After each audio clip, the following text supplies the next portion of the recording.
Le chagrin d'un fils se transforme en une lutte pour la justice après la mort mystérieuse de son père. Lorsque Jérémia, âgé de 13 ans, a enlacé le cercueil de son père, il n'avait aucune idée que la vérité derrière la mort de son père briserait tout ce qu'il savait de sa ville et de sa famille. Avant de plonger dans cette histoire inoubliable, assurez-vous de vous abonner à Epic Story Moment. N'oubliez pas de cliquer sur la cloche pour ne jamais manquer une autre histoire incroyable. Si vous appréciez l'histoire, aimez, partagez et laissez un commentaire, cela nous aide à vous apporter encore plus d'histoires touchantes. Et nous aimerions savoir, d'où regardez-vous? Restons connectés.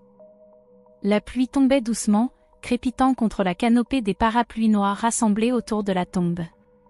La procession funéraire se tenait dans un silence grave tandis que la voix du prêtre résonnait, offrant des paroles de réconfort qui perçaient à peine l'épais nuage de chagrin oppressant l'air. Jérémia se tenait tout près du cercueil, sa main fine posée sur la surface polie. De l'autre, il agrippait le tissu de son costume, trop grand pour sa silhouette frêle. Des larmes silencieuses traçaient des sillons sur son visage, ses yeux fixés sur le nom gravé sur la plaque en laiton, astérisque David Williams, père bien-aimé, époux et ami, astérisque. À ses côtés, sa mère, Angela, restait stoïque, le visage impassible. Mais ses yeux, ombragés et creusés, racontaient une autre histoire, celle d'un cœur brisé en 1000 morceaux. Dans une robe noire épousant sa silhouette tremblante, elle se tenait droite, luttant contre un chagrin qui menaçait de la terrasser. Elle devait rester forte pour son fils, pour ce garçon qui venait de perdre son héros. Autour d'eux, une foule composée d'amis endeuillés, de parents éloignés et de curieux se tenait en cercle.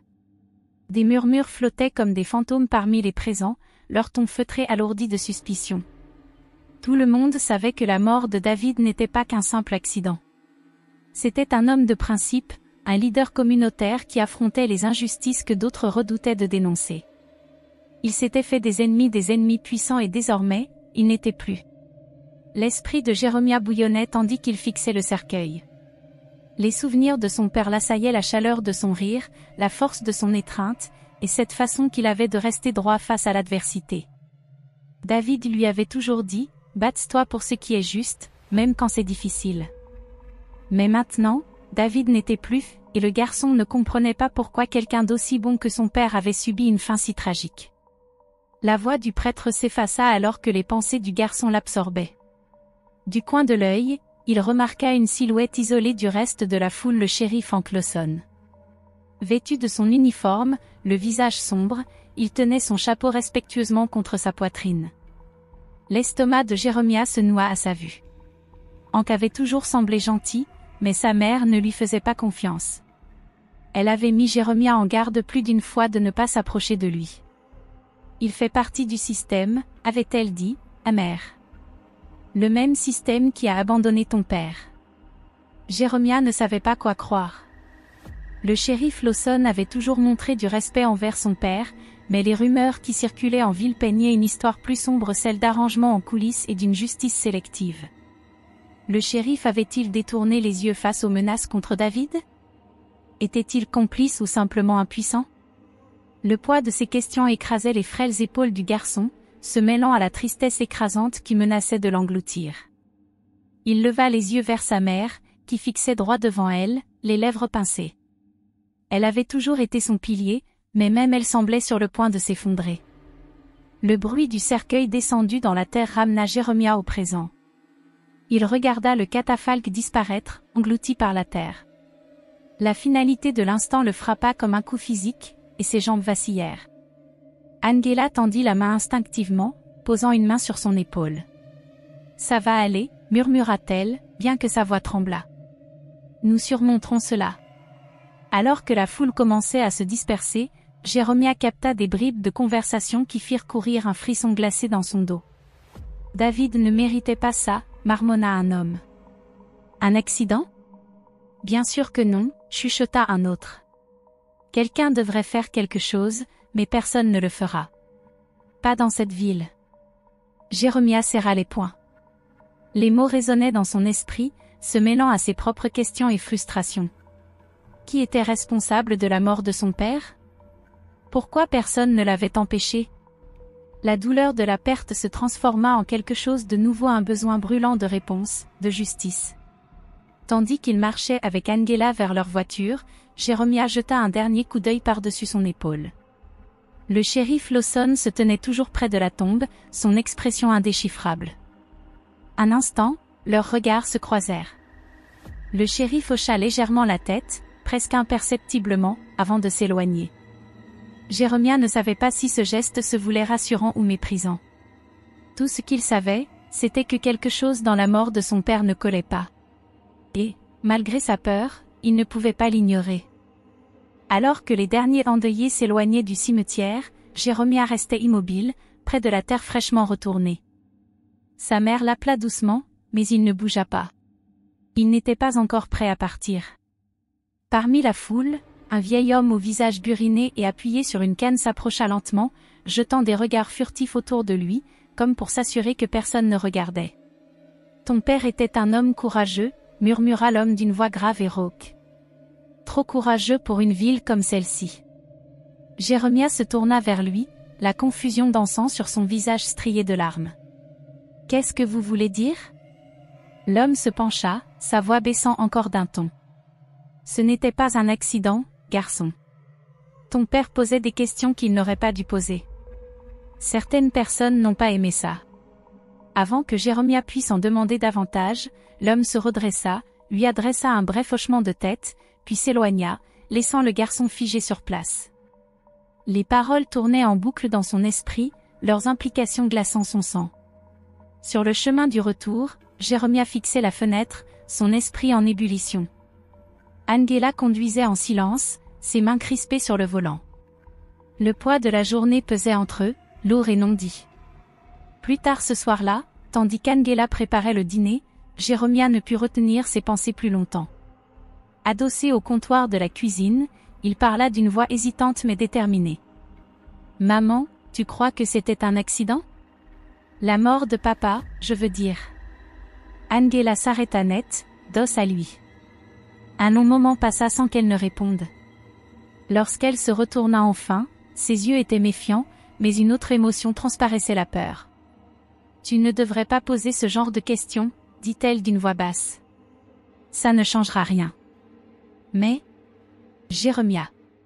Son ton s'aiguisa, le coupant net. Ton père connaissait les risques. Il savait avec qui il avait affaire. Elle soupira, frottant ses tempes comme si le poids de tout cela l'écrasait. Il y avait des menaces. Avant qu'il ne meure. Le cœur de Jeremiah se serra. Pourquoi tu ne m'en as pas parlé ? Parce que je voulais te protéger. Et je veux encore te protéger. Promets-moi que tu laisseras ça de côté. Ses yeux s'accrochèrent aux siens, suppliants. Ce n'est pas sûr. Jeremiah hocha la tête à contre-séhur, mais son esprit était déjà ailleurs. Si son père avait reçu des menaces, alors quelqu'un en ville savait ce qui s'était passé. Et Jeremiah était déterminé à découvrir la vérité. Les jours suivants ne firent qu'affermir sa résolution. À l'école, il remarqua les chuchotements et les regards. Certains élèves l'évitaient complètement, tandis que d'autres ricanaient ou lançaient des remarques acerbes à voix basse. « Ton père aurait mieux fait de se mêler de ses affaires », murmura un garçon alors que Jeremiah passait dans le couloir. Ces mots le blessaient, mais ils ne faisaient que raviver sa détermination. Partout où il allait, il sentait un courant sous-jacent de préjugés et de ressentiments, un rappel brutal des obstacles contre lesquels son père s'était battu. Tard une nuit, incapable de dormir, Jeremiah se retrouva devant le bureau de son père. La porte grinça alors qu'il l'ouvrait, la pièce sombre et immobile. Il avait rarement été autorisé à y entrer, c'était le sanctuaire de son père, rempli de livres, de papiers, et de cette odeur discrète de cuir ancien. Il entra doucement, ses yeux balayant la pièce jusqu'à ce qu'il se pose sur le grand bureau en bois. Le dessus était encombré de dossiers et de carnets, mais quelque chose dans un coin attira son attention, une enveloppe scellée sur laquelle étaient inscrits les mots « Si quelque chose m'arrive », de la main de son père. Le cœur de Jeremiah s'emballa tandis qu'il la prenait. Ses doigts tremblaient en la retournant, sa respiration s'accélérant. Ce qu'elle contenait pouvait bien renfermer les réponses qu'il cherchait. Au moment où il commença à l'ouvrir, un faible grincement résonna dans le couloir. Il se figea, chaque muscle de son corps tendu. Des pas lents, délibérés, se rapprochant. Les yeux de Jérémia parcoururent la pièce, cherchant un endroit où se cacher. L'enveloppe toujours serrée dans sa main, il se glissa rapidement dans l'ombre près de la bibliothèque. Les pas s'arrêtèrent juste devant la porte, et pendant un instant, le seul son qu'il entendit fut celui de son propre cœur battant à tout rompre. La poignée de la porte remua. Jérémia serra l'enveloppe contre lui alors que la porte s'ouvrait en grinçant, son cœur battant à tout rompre dans sa poitrine. La voix d'Angela retentit depuis le couloir, le faisant sursauter. « Jérémia ? Tu n'es pas au lit ?» Un profond soulagement l'envahit lorsqu'il sortit de l'ombre. « Je n'arrivais pas à dormir », balbutia-t-il, dissimulant l'enveloppe derrière son dos. Les yeux fatigués d'Angela s'adoucirent, mais son ton resta ferme. « Va te reposer, mon chéri. La journée a été longue. » Hochant la tête rapidement, il se faufila devant elle, l'enveloppe toujours cachée. De retour dans sa chambre, Jérémia verrouilla la porte, s'assit sur son lit et l'ouvrit. À l'intérieur, il trouva plusieurs feuilles pliées, une petite pile de reçus et une carte dessinée à la main, marquée de cercles rouges. L'écriture de son père remplissait les pages, des notes sur des transactions foncières, des noms cryptiques, et un en particulier qui glaça Jérémia jusqu'aux os, Clayton Hargrove *. Hargrove était l'homme le plus riche de la ville, un propriétaire terrien avec des liens profonds dans la politique locale. Sa famille contrôlait la région depuis des générations, et sa réputation était aussi intimidante que son immense domaine. Jérémia ne comprenait pas tous les détails des notes, mais une chose était claire, David enquêtait sur quelque chose d'énorme, et tout semblait tourner autour de Hargrove.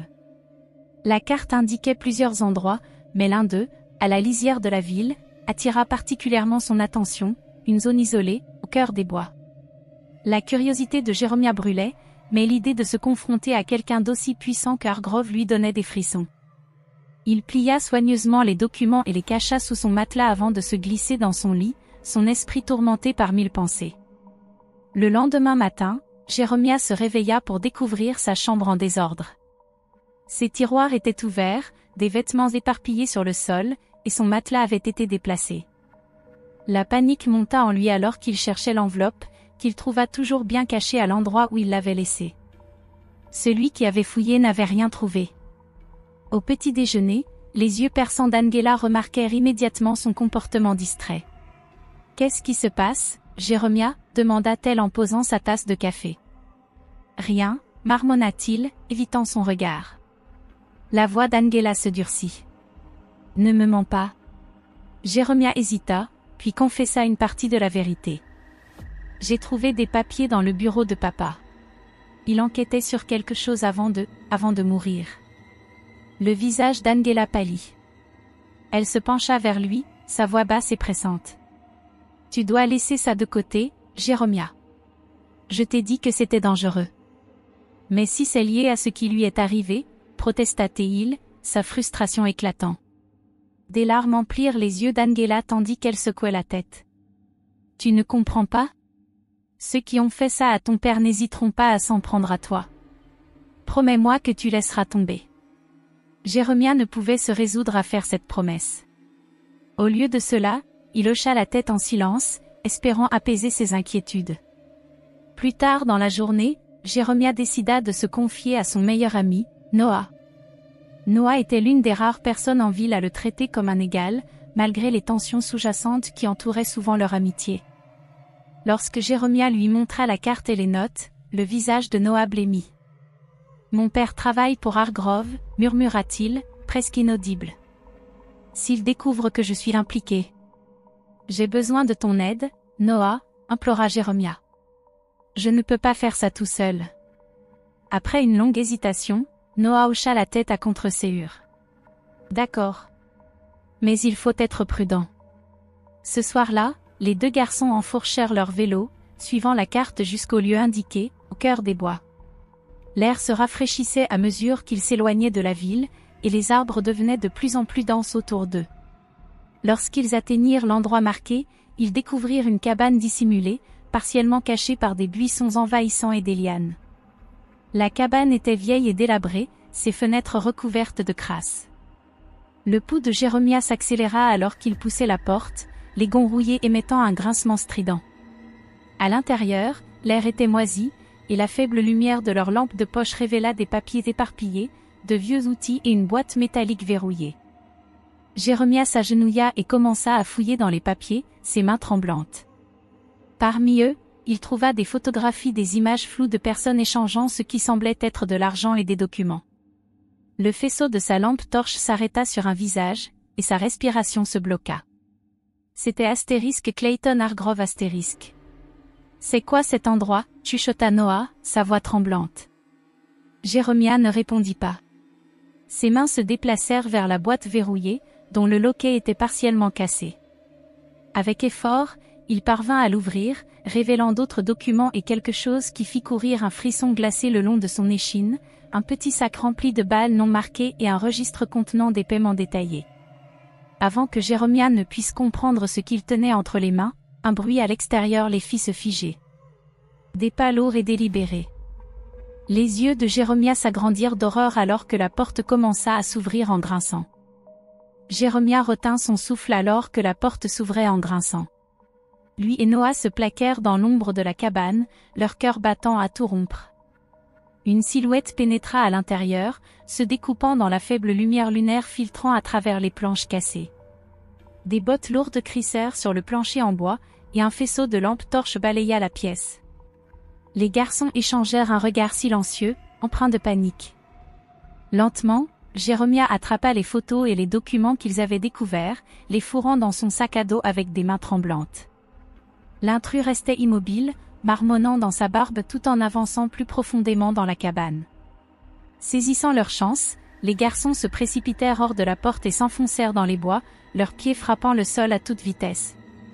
Ils ne s'arrêtèrent qu'à la lisière de la forêt, s'effondrant derrière un grand arbre pour reprendre leur souffle. Jérémia serra son sac contre lui, son esprit tourmenté par ce qu'ils avaient trouvé, des photos des ouvriers de Hargrove dans des conditions dangereuses, des registres de transactions suspectes, et le plus accablant une lettre de menace adressée à David. La lettre était brève, mais terrifiante, * lâchez cette affaire, ou vous ne verrez pas votre fils grandir. *. Quand Jérémia rentra finalement chez lui, Angela l'attendait. Les bras croisés, elle affichait une expression mélancolaire et peur. « Où étais-tu » demanda-t-elle d'un ton sec. Jérémia hésita, baissant les yeux vers ses chaussures boueuses. « Nulle part » marmonna-t-il, mais Angela n'était pas dupe. « Ne me mens pas » répliqua-t-elle, s'approchant de lui. « Que as-tu fait » Lorsqu'il ne répondit pas, elle lui arracha son sac à dos, l'ouvrant avant qu'il ne puisse l'en empêcher. Son visage pâlit lorsqu'elle en sortit les photos, les documents et la lettre. « Jérémia » murmura-t-elle, sa voix tremblante. « À quoi pensais-tu » Je devais savoir la vérité, répondit-il, la gorge nouée. « Papa n'est pas mort dans un accident, maman. Quelqu'un l'a tué. » Des larmes remplirent les yeux d'Angela, mais elles furent vite remplacées par de la colère. « Et qu'est-ce que tu comptes faire ? Affronter Hargrove toi-même ? Tu sais de quoi il est capable ? » « Je ne peux pas rester là à ne rien faire, » rétorqua Jérémia. « Papa n'aurait pas laissé tomber. » La voix d'Angela s'adoucit, mais la peur demeura dans son regard. « Ton père a défendu ce en quoi il croyait, mais ça lui a coûté la vie. Je ne peux pas te perdre toi aussi, Jérémia. »« Je suis désolé, maman, » murmura-t-il, la voix à peine audible. « Mais je dois le faire. » Angela se détourna, les épaules secouées. Elle ne dit plus rien, et le silence entre eux était plus lourd que n'importe quelle dispute qu'ils avaient eue. Cette nuit-là, Jérémia resta allongé, fixant le plafond. La culpabilité le rongeait. Il détestait désobéir à sa mère, mais il ne pouvait se défaire de l'image de son père, debout, inébranlable face à l'injustice. Son père lui avait toujours dit, * si tu vois une chose injuste, tu dois te battre pour la corriger. *. Mais maintenant, le poids de cette responsabilité semblait écrasant. Jérémia ne pouvait s'empêcher de se demander s'il mettait en danger non seulement lui-même, mais aussi sa mère et Noah. Et si Hargrove ou ses hommes découvraient ce qu'ils avaient trouvé ? Et s'ils s'en prenaient aux personnes qu'il aimait ? Le lendemain, Jérémia évita le regard inquiet d'Angela en partant pour l'école. Noah l'attendait dehors, son attitude habituellement insouciante remplacée par une nervosité palpable. « Il faut qu'on parle », dit-il à voix basse, tirant Jeremiah à l'écart. « Mon père agissait bizarrement hier soir », poursuivit Noah, jetant des coups d'œil autour de lui pour s'assurer que personne ne les écoutait. « Il a reçu un coup de fil, et tout ce que je l'ai entendu dire, c'est « je m'en occupe ». Tu crois qu'il sait pour nous ?» Jeremiah sentit un frisson glacé parcourir son échine. « Je ne sais pas, avoua-t-il. Mais il faut qu'on soit prudent. C'est plus gros que ce qu'on pensait. » Cet après-midi-là, Jeremiah s'enferma seul dans sa chambre, étalant les preuves sur son lit. Il examina les photos, les registres et la carte, cherchant un lien. Les pièces du puzzle commençaient à s'assembler. Les affaires illégales de Hargrove ne concernaient pas seulement l'argent. Il s'agissait de contrôle. David avait tenté de le dénoncer, et maintenant Jeremiah suivait le même chemin dangereux. Mais malgré la peur, une flamme de détermination continuait de brûler en lui. Jeremiah ne pouvait pas laisser le combat de son père se terminer dans le silence. Il ne pouvait pas laisser Hargrove gagner. Il plia soigneusement les documents et les cacha sous une planche de parquet déchaussée dans sa chambre. En remettant la planche en place, il pensa au regard de sa mère lorsqu'elle avait découvert les preuves. Elle était terrifiée pour lui, et il ne pouvait pas lui en vouloir. Mais il ne pouvait pas non plus abandonner. La voix de son père résonnait dans son esprit, *, sois courageux, Jeremiah. Même quand c'est difficile. *. Ainsi, avec la peur et la détermination se livrant une bataille en lui, Jeremiah se prépara pour la suite. Quelques jours après leur découverte bouleversante dans la cabane, Jeremiah fut surpris de trouver le shérif Hank Lawson qui l'attendait devant les grilles de l'école. Le shérif inclina son chapeau en voyant Jeremiah approcher, son expression indéchiffrable. « Tu as une minute, fiston ?» demanda Hank. Jeremiah hésita, mais hocha la tête. Il suivit Hank jusqu'à sa voiture de patrouille, où le shérif s'appuya contre le capot, le visage marqué par la tension. « Je voulais te parler », commença Hank d'une voix basse. « Ton père et moi, on n'était pas exactement amis, mais on était d'accord sur certains points.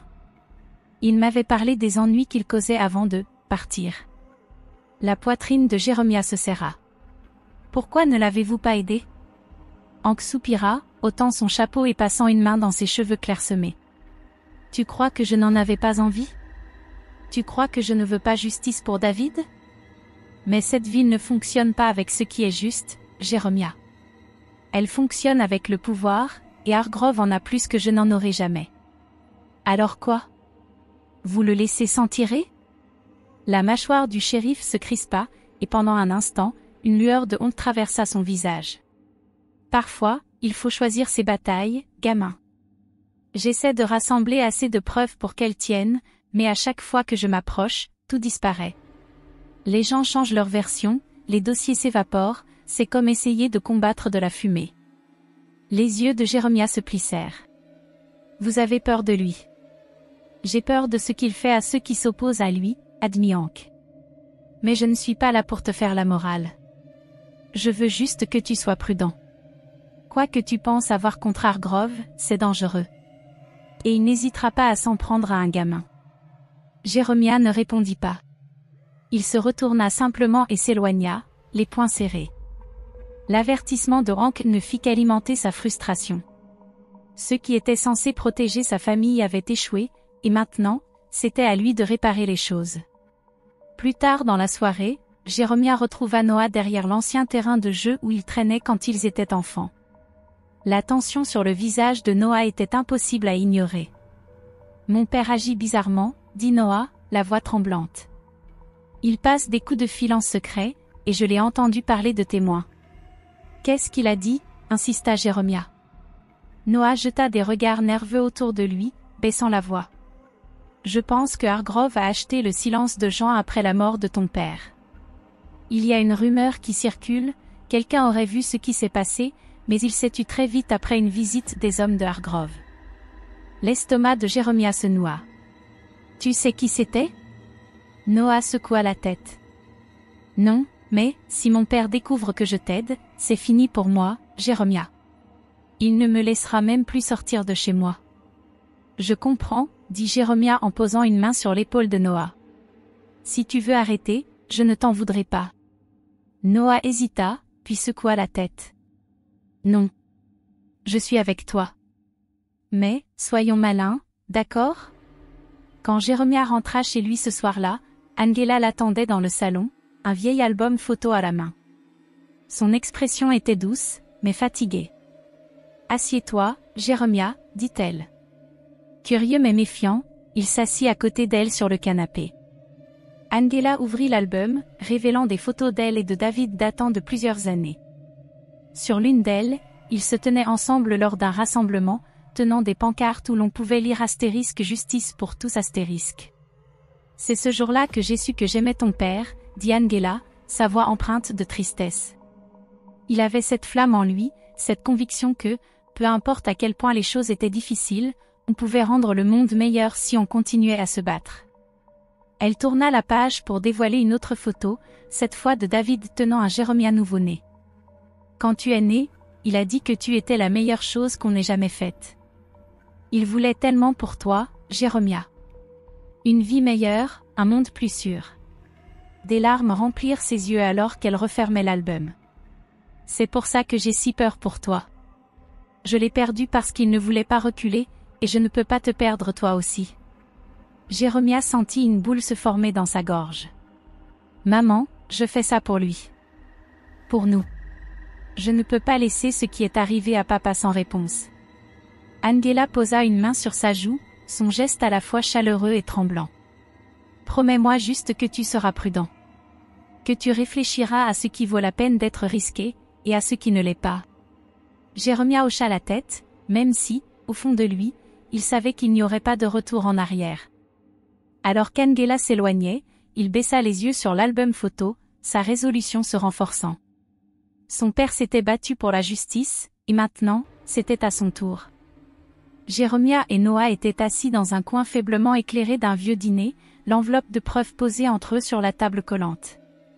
Ils avaient passé des jours à débattre de ce qu'il fallait en faire, décidant finalement de l'envoyer anonymement à un journaliste réputé pour dénoncer la corruption.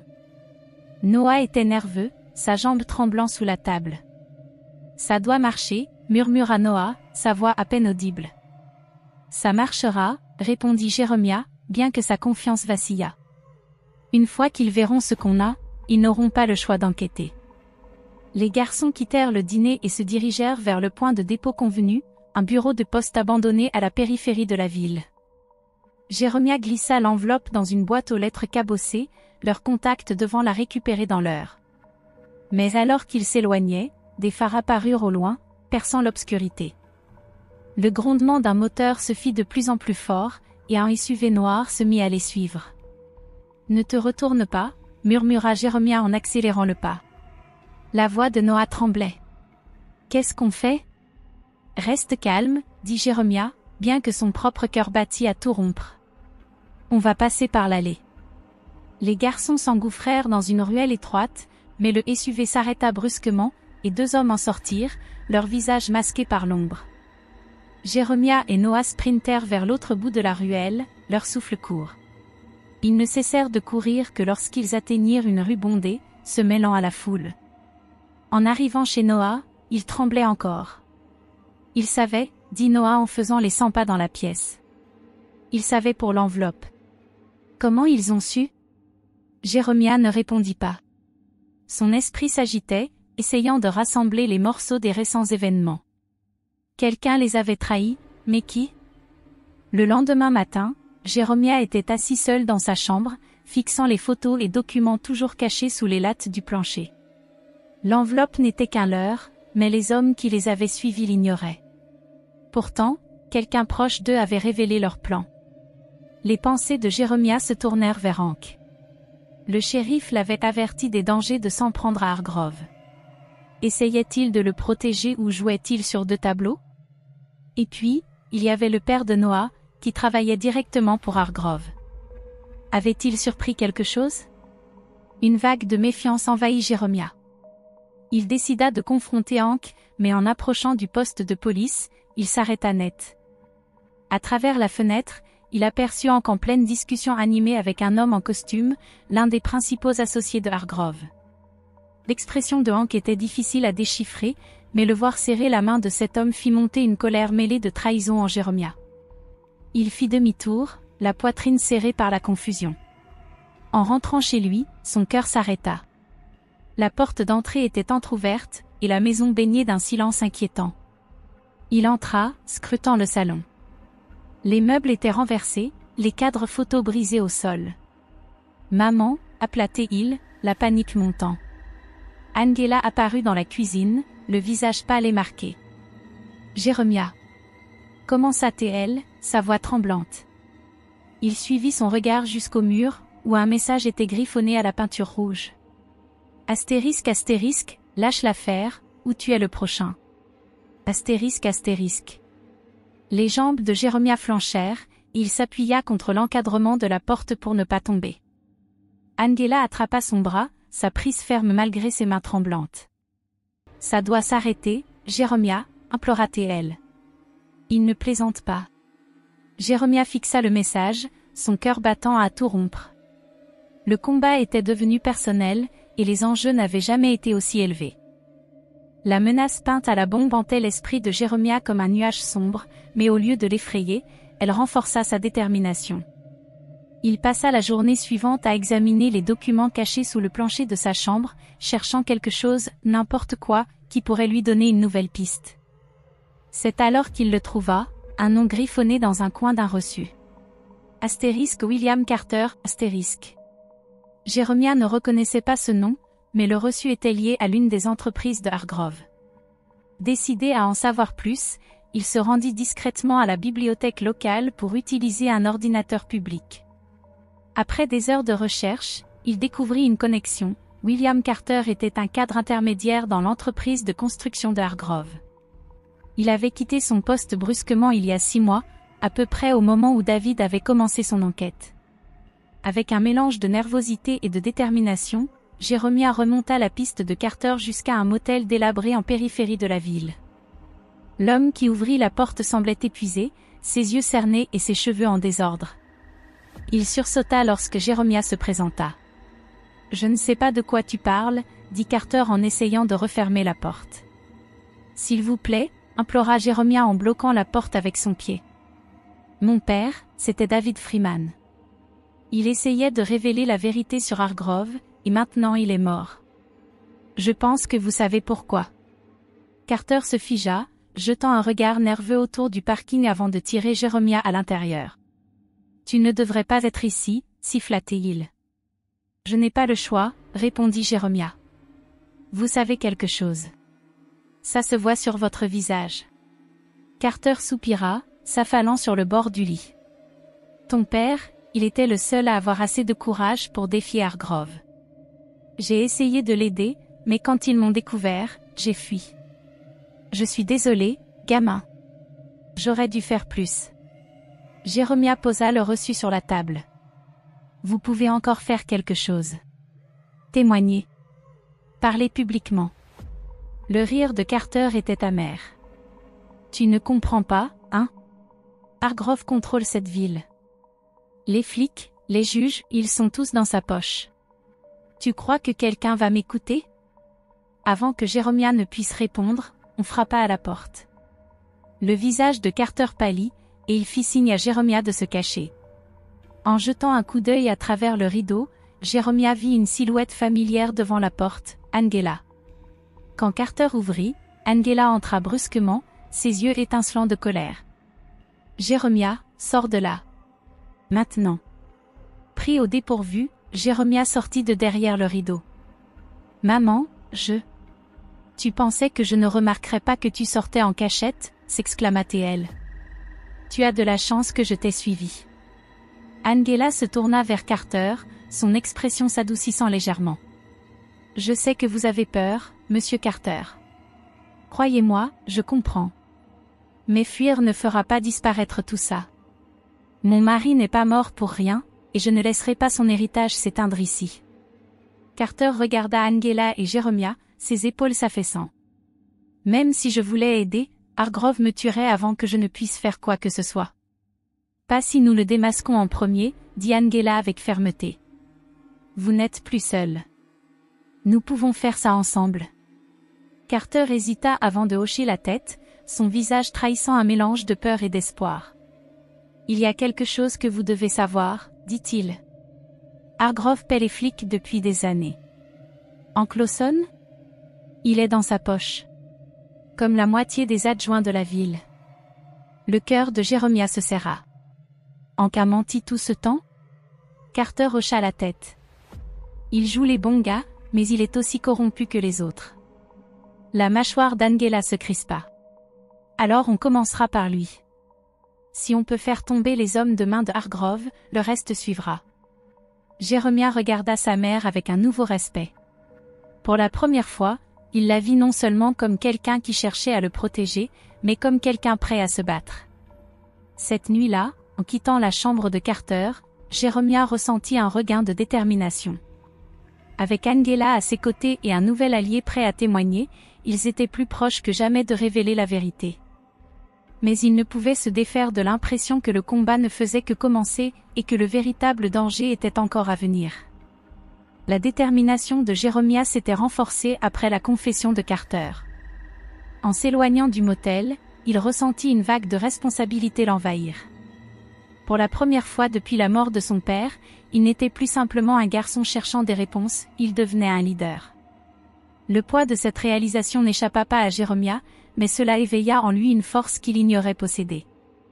Il n'était plus seul. Angela avait rejoint le combat, Carter avait offert son aide, et il était désormais temps de rassembler la communauté. Jeremiah contacta ceux qui avaient connu et respecté son père, espérant former une coalition de personnes qui croyaient encore en la justice et en la vérité. Les jours suivants furent consacrés à des réunions secrètes avec d'anciens amis de David, des gens qui, après sa mort, avaient été trop effrayés pour parler. Le groupe grandit progressivement, rassemblant des habitants de la ville noirs, blancs et latinos, tous affectés de différentes manières par le règne de terreur de Hargrove. Certains étaient victimes de ces pratiques douteuses, d'autres étaient des proches de David qui avaient été témoins de ses efforts pour dénoncer la corruption, et quelques-uns étaient simplement fatigués de vivre sous la peur. Jeremiah leur parla avec une confiance qu'ils ne se connaissaient pas, les exhortant à agir. « On ne peut pas continuer à les laisser nous contrôler, déclara-t-il, sa voix tremblant d'émotion. Il faut reprendre notre ville, reprendre la vérité. Mon père est mort pour cela. On lui doit d'achever ce qu'il a commencé. » Le groupe, désormais plus nombreux, se répartit les rôles, certains rassemblaient des preuves, d'autres planifiaient les prochaines étapes, et quelques-uns utilisaient leurs contacts pour alerter des journalistes en dehors du réseau corrompu. Jeremiah travailla étroitement avec Carter pour vérifier chaque preuve, tandis qu'Angela organisait la transmission anonyme des données aux médias. Il ne pouvait plus faire confiance aux autorités locales, il fallait contourner le système entièrement. Un plan fut élaboré pour divulguer les preuves directement à la presse, garantissant leur diffusion au grand public sans interférence. C'était risqué, mais ils savaient que c'était leur seule chance. Angela, autrefois spectatrice dans la croisade de son mari, assumait désormais un rôle de leader aux côtés de son fils. Le jour où le plan fut mis en œuvre, une tension palpable envahissait l'air. Jeremiah et Angela observaient le groupe travailler à l'unisson, chacun jouant son rôle dans cette opération clandestine. L'enveloppe, remplie de documents, de photographies et du témoignage accablant de Carter, fut confiée à un allié de confiance chargé de la remettre à un média indépendant dans une ville voisine. Toute la ville attendrait la vérité, qui éclaterait bientôt au grand jour. Mais à mesure que les minutes s'écoulaient, une sensation de danger s'intensifiait. Jeremiah savait qu'Hargrove ne resterait pas inactif. Et il eut raison. Dès le soir même, les représailles commencèrent. Une figure proéminente du mouvement, Edgar Asterisk, un vieil homme noir et proche ami de David, fut retrouvé gravement battu dans sa propre maison. Un avertissement peint en noir sur le mur de son salon proclamait: « Asterisk, vous pensez pouvoir nous abattre? Essayez encore. Asterisk. » Le groupe fut bouleversé, mais non découragé. Edgar, bien qu'amoché et meurtri, refusa de se laisser intimider. Il jura de continuer le combat et encouragea les autres à rester concentrés. Toutefois, cette attaque marquait un tournant inquiétant. Hargrove ne se contentait pas d'essayer d'arrêter le mouvement, il envoyait un message clair: personne n'était à l'abri. Jérémia savait que la prochaine phase du plan ne ferait qu'aggraver la situation. Alors que le groupe continuait de collecter des preuves, plusieurs de ses membres devinrent des cibles. La fuite vers les médias était imminente, et il ne pouvait qu'espérer que les preuves atteindraient le public avant qu'Hargrove ne puisse les réduire au silence. La tension montait dans toute la ville. La peur et la colère atteignaient à un point d'ébullition. Les habitants, fatigués de vivre sous le joug d'Hargrove, commençaient à parler de protestation. De plus en plus de résidents, qu'ils soient noirs ou blancs, se disaient prêts à descendre dans les rues pour réclamer justice. La force de la communauté était indéniable, tout comme la colère d'Hargrove. Jérémia avait toujours eu l'impression d'être un étranger dans sa propre ville, mais à présent, il sentait la puissance collective de l'héritage de son père, une force qu'il avait héritée. Le jour du jugement approchait. Jérémia le sentait dans ses tripes. Les preuves seraient bientôt rendues publiques, et cela changerait tout. Mais à chaque heure qui passait, les enjeux augmentaient. La lutte pour la justice s'était transformée en une bataille pour la survie, et Jérémia savait que personne ne sortirait indemne du chaos qui se préparait. Le jour de la manifestation arriva, chargé d'une tension palpable, pesant sur la petite ville du sud comme un orage imminent. Jérémia et Angela avaient organisé une démonstration pacifique, rassemblant tous ceux qui avaient souffert sous le règne d'Hargrove, des propriétaires spoliés à ceux qui avaient vécu dans la peur de son influence. La rumeur s'était propagée, et la manifestation attirait bien plus de monde qu'il ne l'avait espéré. Des habitants des villes voisines se joignaient au combat pour la justice. La presse locale, désormais convaincue de la sincérité du mouvement, couvrait l'événement de manière extensive, amplifiant l'impact. Jérémia se tenait en tête du rassemblement, le cœur battant. Il n'avait jamais ressenti autant de vie, ni autant de vulnérabilité. Derrière lui, Angela s'adressait à la foule, sa voix ferme et déterminée. Elle était devenue un symbole de résilience, et chaque mot qu'elle prononçait attisait les flammes de l'espoir parmi ceux qui s'étaient réunis. Ils étaient là pour David, pour Edgar, et pour tous ceux qui avaient subi les abus d'Hargrove et de ses acolytes. Alors que la manifestation prenait de l'ampleur, l'atmosphère passa de l'unité pleine d'espoir à une tension brute. Les manifestants chantaient, brandissaient des pancartes et marchaient ensemble vers le centre-ville, où se dressaient les bureaux et la propriété d'Hargrove, véritable forteresse menaçante. La police était sur place, leur présence pesante, mais pour l'instant, ils se tenaient à distance, prudents face à la foule. Cependant, l'ombre des hommes de main d'Hargrove planait toujours. Jérémia savait que l'affrontement était inévitable, Hargrove ne laisserait pas cela impuni. Et bientôt, une colonne de SUV noirs pénétra dans la ville, remplie de mercenaires à la solde d'Hargrove. Ils commencèrent à se positionner à la périphérie de la foule, et un frisson parcourut Jérémia. « Reste près de moi », murmura Angela en posant fermement une main sur son épaule. « On ne sait pas ce qu'ils vont faire. » L'air était chargé d'une inquiétude croissante. Les manifestants, bien que pacifiques, dégageaient une intensité qui ressemblait à un point de rupture. Lorsque davantage d'hommes d'Hargrove prirent position, une ligne invisible se traça entre les deux camps, entre la justice et l'oppression.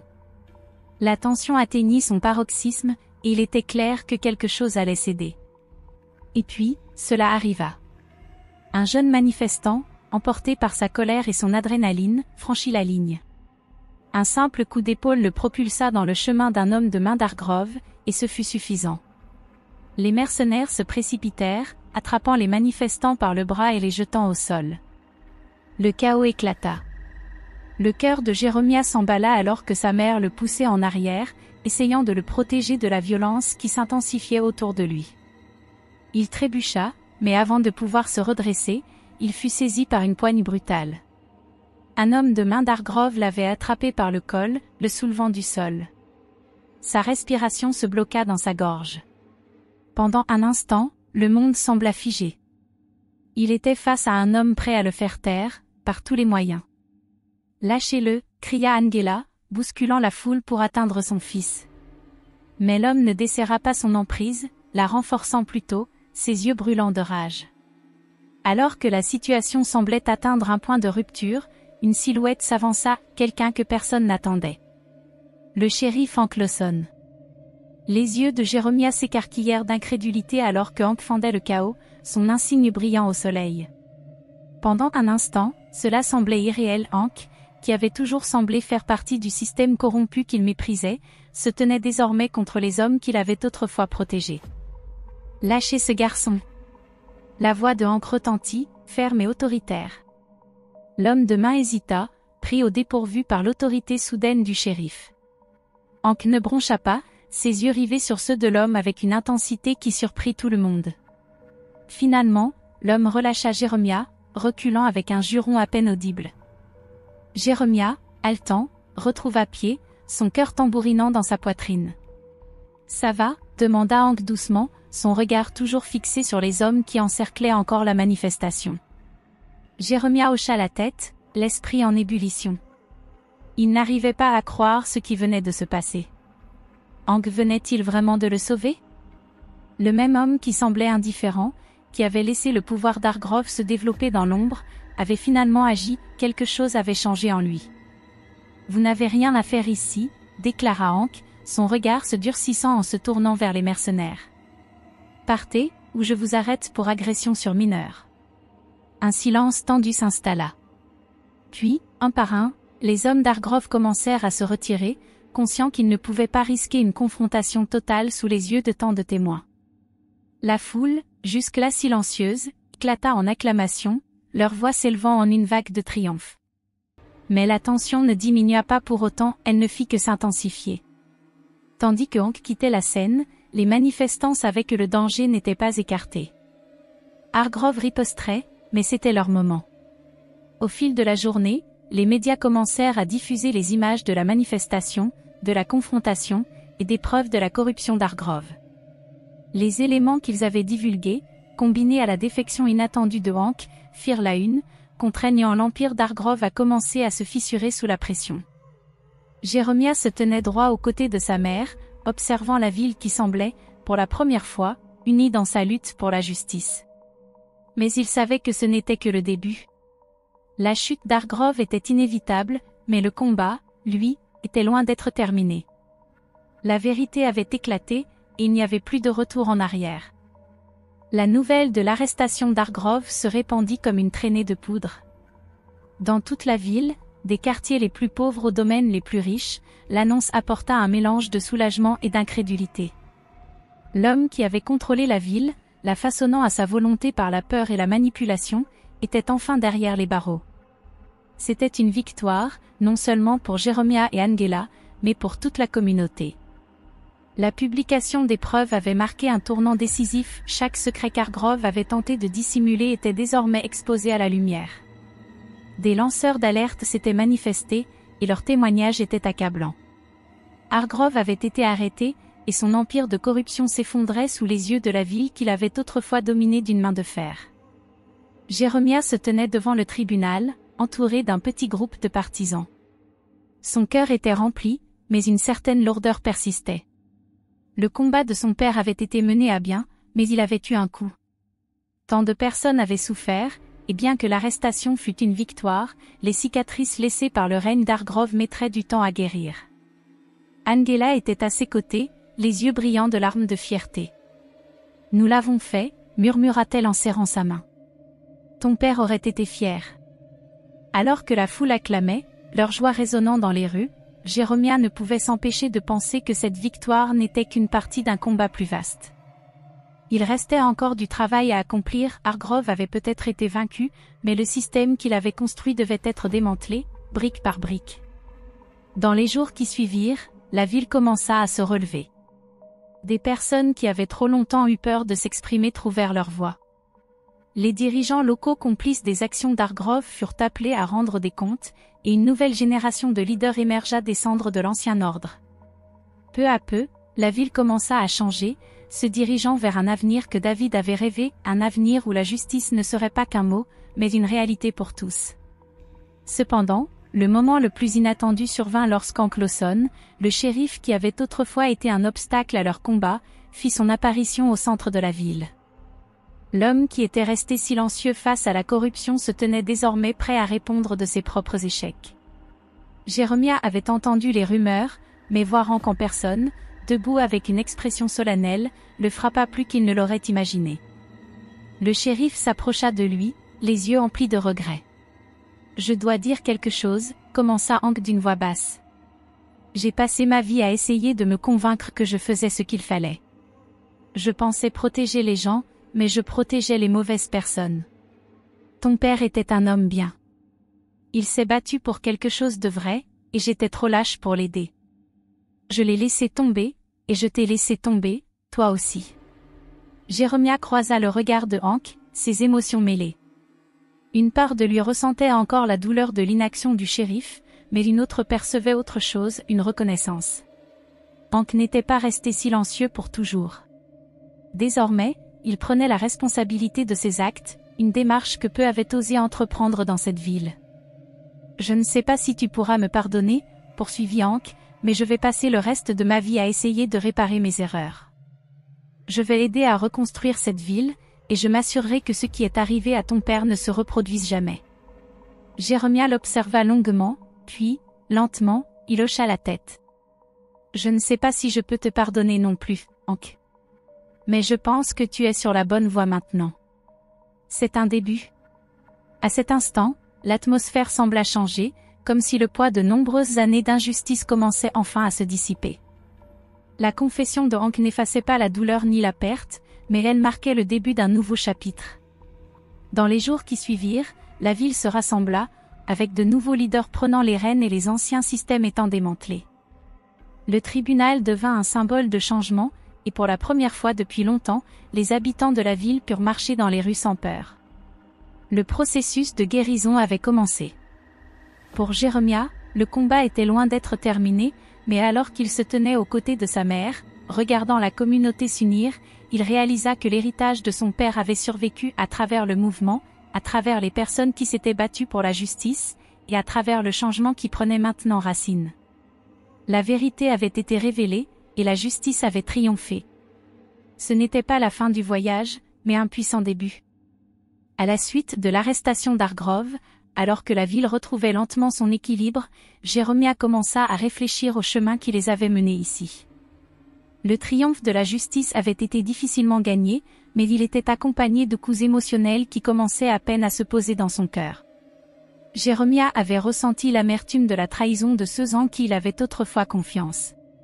Des personnes proches de lui, ses amis, le shérif, et même sa communauté, avaient fermé les yeux ou avaient joué un rôle dans les injustices contre lesquelles son père s'était battu. Il avait passé tant de temps à être en colère contre le système, contre les gens qui avaient permis à ce mal de prospérer, qu'il ne s'était pas permis de ressentir de la compassion pour eux jusqu'à maintenant. Mais alors que la poussière retombait et que la ville commençait à se reconstruire, Jeremiah aperçut quelque chose qu'il n'avait pas anticipé, les visages des personnes qui étaient restées silencieuses, maintenant désolées, maintenant prêtes à défendre ce qui était juste. La confession de Hank avait été un tournant, non seulement pour lui, mais pour tous ceux de la ville qui avaient été témoins de son changement. Jeremiah réalisa que le pardon ne consistait pas à oublier le passé ou à excuser la douleur, il s'agissait de comprendre que chacun porte ses propres fardeaux, ses propres peurs. Même ceux qui l'avaient trahi pouvaient trouver la rédemption. Lorsqu'Hank avait parlé, sa voix remplie de véritables remords, Jeremiah sentit la colère qu'il portait commencer à se dissiper. Ce n'était pas facile de pardonner, et cela ne se faisait pas du jour au lendemain. Mais Jeremiah comprit maintenant que le pardon ne devait pas signifier absoudre la personne de ses fautes. Cela signifiait reconnaître la douleur, mais choisir de ne plus la porter. Choisir de guérir, même quand le monde autour de soi n'était pas parfait. L'histoire de l'héritage de son père, le courage et la lutte pour la justice qui avait transcendé même la mort, avait donné à Jeremiah une nouvelle compréhension du pouvoir. David lui avait appris que se lever contre l'injustice, quel qu'en soit le prix, était un acte de force. Et maintenant, il réalisait que le véritable pouvoir ne résidait pas dans la quête de la vengeance, mais dans la volonté d'aller de l'avant, de s'élever au-dessus de la haine et de trouver un terrain d'entente même avec ceux qui s'étaient opposés à lui. Le pouvoir de l'unité lui apparut également clairement. Les habitants de la ville, autrefois divisés par la peur et la haine, avaient trouvé la solidarité dans la quête de justice. Ils s'étaient unis en tant que communauté, et ce faisant, ils avaient prouvé que la force collective pouvait démanteler même les systèmes d'oppression les plus profondément enracinés. Ils avaient appris que le changement n'était pas seulement possible, il était inévitable lorsque les gens choisissaient de se tenir debout ensemble, main dans la main. Jérémia pouvait voir l'héritage de courage et d'unité se déployer devant lui dans les visages de ceux qui avaient participé à la manifestation, dans les survivants de la manipulation d'Argrove, et dans les rues mêmes de la ville qui était désormais en train d'être restaurée. Le combat de son père avait déclenché un mouvement, mais c'était le courage de chaque individu qui avait choisi de se tenir à cette vérité qui en avait fait quelque chose d'irrésistible. Le parcours de Jérémia l'avait confronté aux dures réalités du monde, mais il lui avait également montré le pouvoir transformateur de l'amour, de la compassion et de la solidarité. Il avait appris que se battre pour ce qui est juste ne concernait pas seulement le combat, il s'agissait de ce que l'on fait après. Il s'agissait du genre de monde que l'on veut construire. Et Jérémia comprenait maintenant que la manière la plus puissante d'honorer l'héritage de son père était de continuer à se battre, non pas avec colère ou vengeance, mais avec courage, compassion et une ferme conviction que chaque personne a la capacité de changer, même face à ses actes les plus sombres. Alors que la communauté se reconstruisait, brique par brique, et que de nouveaux leaders émergeaient des cendres de l'empire d'Argrove, Jérémia se tenait à l'avant-garde, non pas comme un garçon cherchant la vengeance, mais comme un jeune homme déterminé à obtenir justice. Son parcours n'était pas terminé, il y avait encore des batailles à mener, mais il comprenait maintenant que le véritable pouvoir ne résidait pas dans le combat lui-même, mais dans l'unité et la compassion qui pouvaient unir les gens pour créer un changement durable. Au final, la leçon était claire, l'injustice ne pouvait être vaincue non seulement en y faisant face, mais en se tenant ensemble, en se levant les uns les autres, en pardonnant les torts passés et en embrassant le courage d'aller de l'avant, unis. Jérémia se tenait devant une petite foule rassemblée au mémorial de son père. Le ciel au-dessus de lui était dégagé, la première lumière du matin projetant de longues ombres sur le cimetière de la ville. L'air était lourd d'émotion, mais il y avait aussi une sensation de paix qui s'installait sur la foule. Sa mère, Angela, se tenait à ses côtés, sa main posée doucement sur son épaule, ses yeux remplis d'une fierté silencieuse. Ce moment, cet acte final, semblait à la fois une fin et un commencement. Les années de douleur, la lutte pour la justice et les nombreux sacrifices avaient conduit à ce point. L'héritage de son père n'avait pas été vain, et maintenant, c'était au tour de Jérémia de le porter en avant. Il s'éclaircit la gorge, sa voix stable mais remplie du poids de tout ce qu'il avait appris. La foule avait été avec lui à chaque tournant, à chaque décision difficile. Et maintenant, il était temps de prononcer les mots qui marqueraient le prochain chapitre de sa vie. « Je suis ici aujourd'hui à cause de mon père », commença-t-il, sa voix se brisant légèrement mais sans jamais vaciller. Il m'a appris que le courage, ce n'est pas se battre avec les poings ou la colère. C'est tenir bon, même lorsque le monde est contre vous. C'est savoir ce qui est juste et ne jamais, jamais reculer. Mon père ne s'est pas contenté de se battre pour la justice, il vivait pour elle. Et je ferai de même. Jérémia s'arrêta un instant, ses yeux balayant les visages des gens venus honorer la mémoire de son père. Un profond silence régnait, une tranquillité qui en disait long. Il pouvait ressentir le poids du chagrin collectif de la ville, mais aussi son espoir collectif. Mon père croyait en un monde où l'équité et la bonté étaient plus que de simples mots. Il croyait que chacun, peu importe qui il était ou d'où il venait, méritait la chance de vivre sans peur ni haine. Je ne peux pas le ramener. Mais je peux continuer son combat. Je peux faire en sorte que sa vision d'un monde meilleur ne s'arrête pas avec sa mort. Jérémia regarda sa mère, qui lui sourit doucement, les yeux brillants de fierté. Ce n'était pas un sourire facile à obtenir, c'était un sourire gagné au prix de nombreuses épreuves et sacrifices. Mais c'était un sourire qui reflétait la force d'une mère qui avait combattu aux côtés de son mari et qui, maintenant, se tenait aux côtés de son fils, le regardant devenir l'homme que son père avait espéré qu'il deviendrait. Le cœur d'Angela se gonfla de fierté en écoutant Jérémia. Elle l'avait vu grandir, passant d'un garçon incertain de lui-même à un jeune homme ayant trouvé sa voie. Son mari, David, aurait été fier. Elle avait craint que son fils ne tombe dans le même piège d'amertume et de colère que tant d'autres avant lui, mais au contraire, Jérémia avait choisi un chemin différent. Il avait choisi de mener avec son cœur, de se battre non pas par haine, mais par un amour profond et inébranlable pour ce qui est juste. Après que Jérémia eut terminé de parler, un murmure d'accord se fit entendre dans la foule. Quelques personnes essuyaient leurs larmes, d'autres restaient plongées dans une contemplation silencieuse. Le moment était sacré, le poids du passé et la promesse de l'avenir flottant dans l'air. Plus tard, lorsque la foule commença à se disperser, Jérémia se tint seul devant la tombe de son père. Il posa une fleur unique sur la pierre, ses pétales lumineux contrastant avec la surface sombre et usée. Ses doigts s'attardèrent sur le bord de la tombe, et pendant un instant, il ferma les yeux. La mort de son père l'avait ébranlé jusqu'au plus profond de lui-même, mais elle l'avait aussi façonné en quelqu'un capable de porter les leçons laissées par David. Il ressentait maintenant une paix dans son cœur, une compréhension que la lutte pour la justice n'était pas quelque chose qui se terminait lorsqu'une bataille était gagnée. C'était quelque chose qui durerait toute une vie.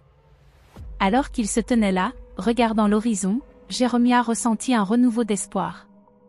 Le monde avait traversé tant d'épreuves, et il restait encore beaucoup de travail à faire. Mais il n'était plus le garçon écrasé par la mort de son père. Il était le jeune homme qui avait trouvé sa propre voie, son propre sens de la vie. « Merci, papa » murmura-t-il au vent, comme si son père pouvait l'entendre. « Je vais continuer. Je vais faire en sorte que ton combat continue. » Jérémia prit une profonde inspiration, redressa ses épaules et tourna le dos à la tombe. Son cœur était plein, mais il n'y avait pas de tristesse.